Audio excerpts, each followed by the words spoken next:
A white woman named Hannah found a black baby in a trash can, but she didn't know his father was a millionaire. On the bustling streets of New Orleans, where the scent of beignet mingles with the sounds of jazz, Hannah Bennett, a 35-year-old waitress with honey-colored hair, hurried to her modest apartment. Her life was a simple routine, working at a local restaurant and living in a small but cozy home. One summer evening, as the sky turned shades of orange and purple, Hannah noticed something unusual near her house. A tiny baby, no more than a few months old, was crying inconsolably inside a trash can.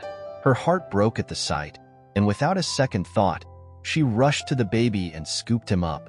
"Hey there, little one. Where are your parents?" she asked softly, cradling the infant. The baby, with big brown eyes filled with tears, looked up at her with a mixture of fear and hope. Hannah quickly looked around, searching for anyone who might be looking for the child, but the street was almost empty. Determined to help, she took the baby home, naming him James, and began a journey that would change her life forever. In the weeks that followed, Hannah tried to find the baby's family, contacting the police and posting notices around the neighborhood. However, no one came forward to claim little James. Despite the challenges, Hannah grew increasingly attached to him, and the thought of giving him up became unbearable. She decided to raise James as her own, even if it meant facing societal prejudices and financial hardships. A year after finding James, Hannah started the process of legally adopting him. It was not easy, but her determination was unwavering. She faced numerous bureaucratic obstacles, but her love for James gave her the strength to overcome them. "James, would you like me to be your mommy? Your real mommy?" she asked one night as she tucked him in. The boy's eyes lit up, and he nodded eagerly. "Forever, my love," she whispered, sealing their bond with a hug. Meanwhile, across town in a luxurious mansion, Richard Johnson, a successful black businessman, lived a life of wealth and prestige. At 50, he was a respected figure in the business world, but behind his strong facade was a man broken by tragedy. 10 years earlier, Richard had lost his wife and son in a plane crash. His wife's body was recovered, but his son's was never found. The pain of their loss haunted him, and he immersed himself in work to cope with the grief. One morning, as Richard read the newspaper, an article about a young prodigy caught his eye. The boy, named James Bennett, had won a national math competition. Something about the boy's photograph seemed familiar, and Richard felt a strange connection. Intrigued, he began to research the young man and discovered that James was the son of a single mother, Hannah Bennett. The story of how Hannah had found James in a trash can 10 years earlier sent chills down his spine. The dates coincided with the disappearance of his own son. Could this boy be his lost child? Determined to uncover the truth, Richard hired a private investigator to look into Hannah and James's lives. Weeks of investigation revealed details that pointed to a shocking possibility. James could indeed be his lost son. While Richard delved deeper into the investigation, Hannah and James continued their daily lives, unaware of the storm brewing. One afternoon, Richard decided to visit the cafe where Hannah worked. He needed to see the boy who might be his son. "Good afternoon," Richard greeted, sitting at a table near the bar. Hannah approached with a friendly smile. "Good afternoon, sir. What can I get you?" she asked. Richard ordered a coffee but couldn't take his eyes off James, who was busy cleaning tables. There was something in the boy's demeanor that reminded him of his deceased wife. Over the following days, Richard became a regular at the cafe. He slowly gained Hannah's trust, engaging her in conversation and learning more about her life with James. One night, after closing the cafe, Richard found Hannah waiting outside. "Mr. Johnson, what are you doing here so late?"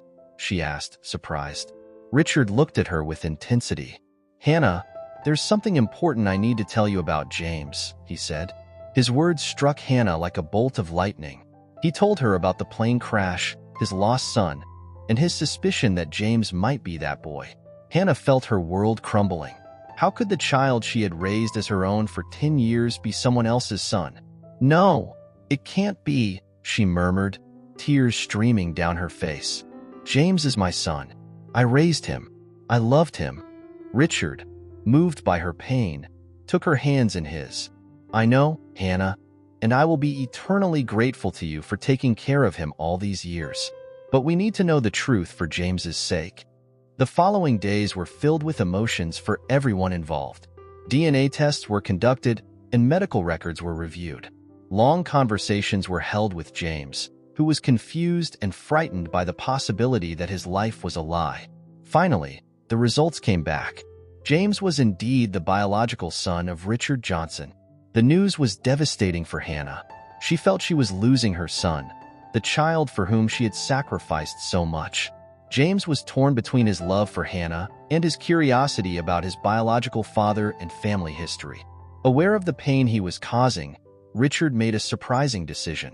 Instead of fighting for sole custody, he proposed a different solution.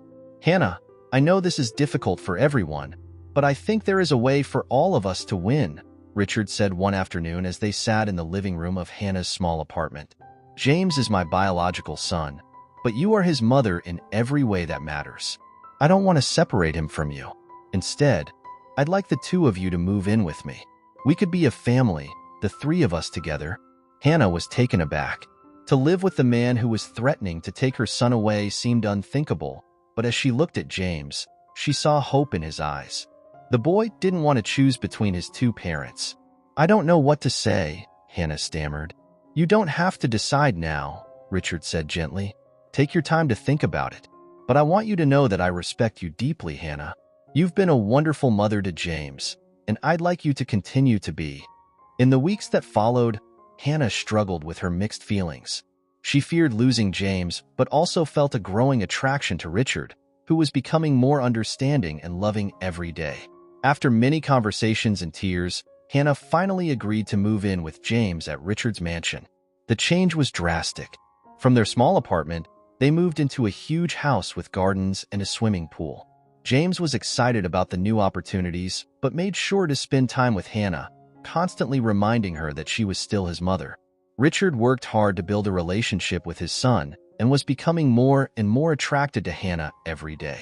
He admired her strength, dedication, and the unconditional love she felt for James. One night, while James slept, Richard found Hannah in the garden, contemplating the stars. "What are you thinking about?" he asked, sitting down next to her. Hannah sighed. "About how everything has changed. Sometimes I wonder if I made the right decision coming here." Richard took her hand gently. "Hannah, I want you to know that I am deeply grateful for everything you have done for James. You are an amazing woman, and these months living together have made me realize something." Hannah looked at him, her heart pounding. "I've fallen in love with you," Richard confessed.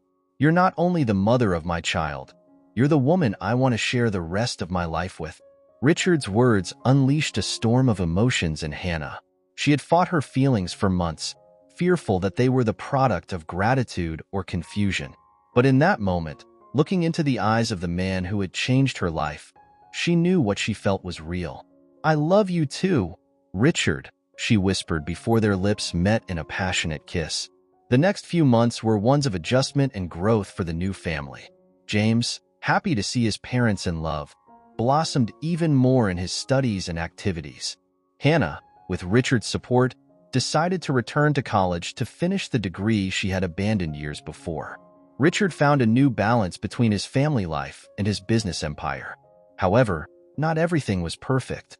New Orleans high society did not look favorably on the relationship between a powerful black businessman and a white waitress.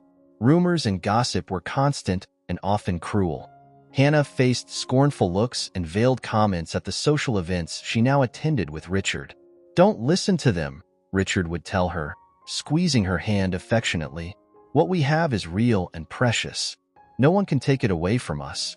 Hannah tried hard to hold her head high, but there were nights when doubts assailed her. Did she really belong in this world? Wouldn't Richard be better off with someone in his social class? James, now 16, was aware of the tension that sometimes existed. One afternoon, he found Hannah crying in her room after a particularly unpleasant encounter with some of Richard's high society friends. "Mom," he said, sitting down beside her and hugging her, "don't let it get to you.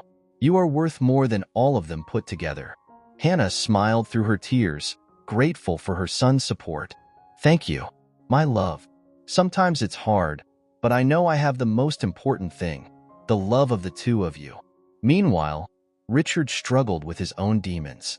Although he loved Hannah deeply and was happy to have his son back, he sometimes felt guilty for having replaced his late wife. Sleepless nights were frequent, with memories of the past mingling with the happiness of the present. One night, unable to sleep, Richard went to the study.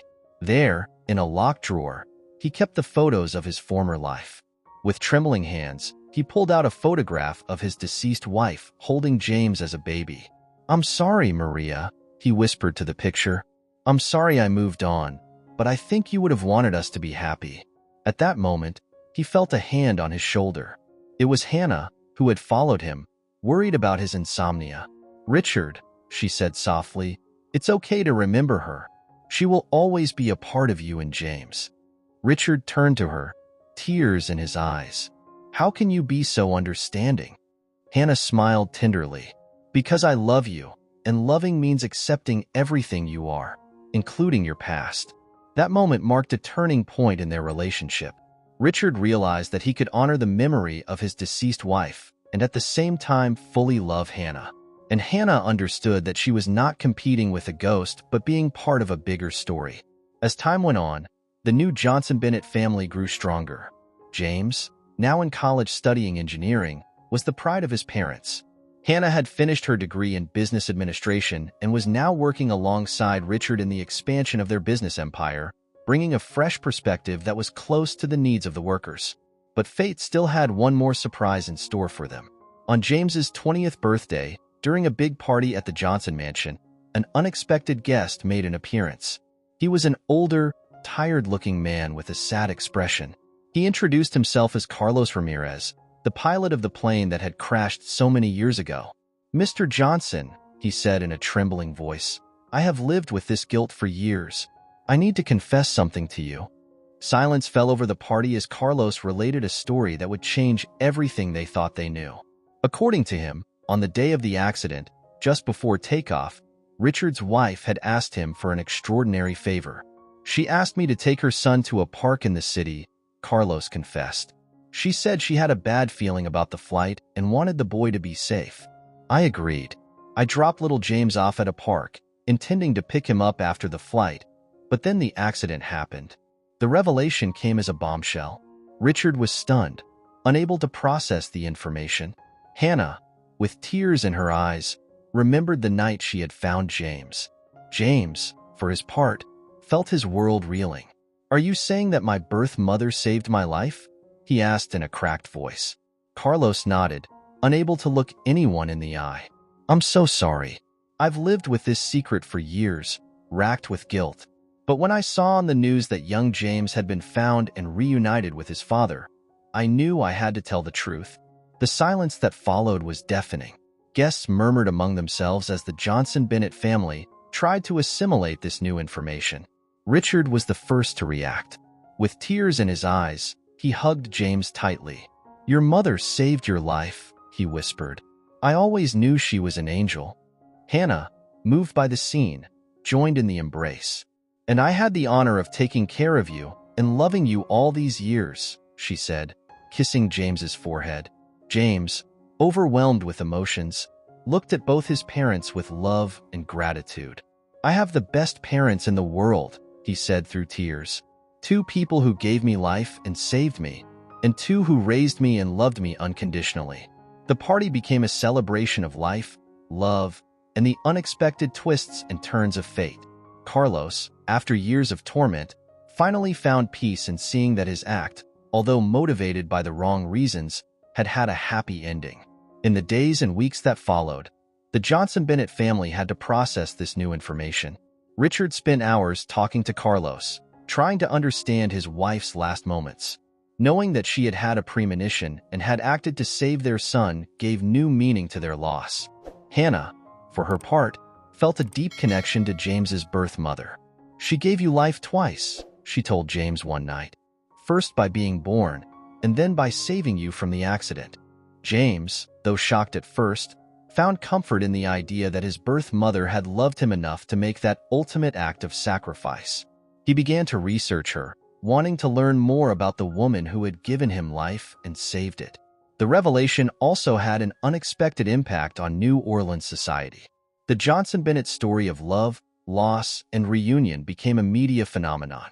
Suddenly, those who once criticized Hannah now saw her as a heroine, the woman who had raised the lost son of one of the city's most powerful men. Richard, inspired by the whole experience, decided to create a foundation in honor of his late wife. The Maria Johnson Foundation would be dedicated to helping orphan children and single mothers, providing them with education and opportunities. Hannah became the director of the foundation, using her personal experience to connect with those who needed help the most. Her story inspired many, and she soon became a respected figure in the world of philanthropy. James, now aware of the incredible chain of events that had led him to where he was, decided to use his engineering skills to develop technologies that could make air travel safer. "I want to prevent other families from going through what we went through," he often explained. 5 years after the revelation, on James's 25th birthday, the Johnson Bennett family organized a special ceremony in a quiet corner of the city. They inaugurated a playground in honor of Maria, James's biological mother. During the ceremony, Richard spoke. "This park is a symbol of love, hope, and second chances," he said, his voice charged with emotion. "Here, where one mother left her son to save him, and where another mother found him to love him, we celebrate the incredible power of motherly love." Hannah, standing next to Richard, added, "And we also celebrate the love that can come from the most unexpected circumstances. The love that can bring people from different worlds together and create something beautiful." James, looking at the park full of children playing, felt a deep peace. "I have 4 parents," he said, 2 who gave me life and saved me, and 2 who raised me and loved me. I couldn't be luckier." That night, as the family returned home, Richard took Hannah's hand. "You know, I think Maria would be happy to see how things turned out," he said. Hannah smiled, squeezing his hand.